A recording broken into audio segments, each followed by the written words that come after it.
camera सामना को आसबे कारण वर्तमान जो रही कार्केट रही सीधा सड़क वर्तमान मुख्यमंत्री आसिकी जो रही प्रभात पुरुष विजु पट्टनायक जो स्टैच्यू रही जो प्रतिमूर्ति रही सेठी सीधा सड़क पहुंची सारी आप देखु मंत्री अशोक पंडा स्वागत करने अपेक्षा कर सहित आप देखिए भुवनेश्वर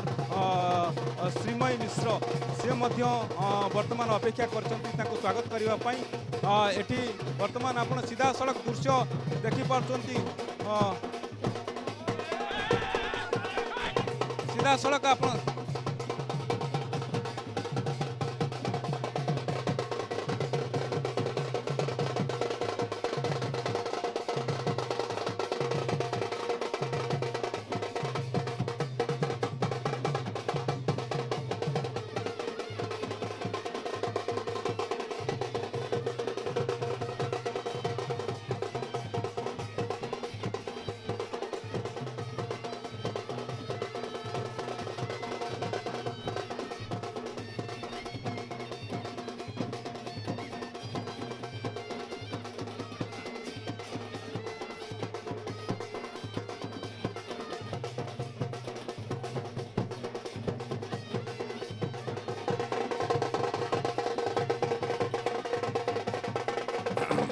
सुनीता एटी कार्यक्रम वर्तमान सरी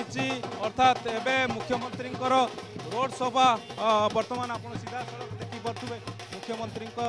रोड शो सीधा सड़क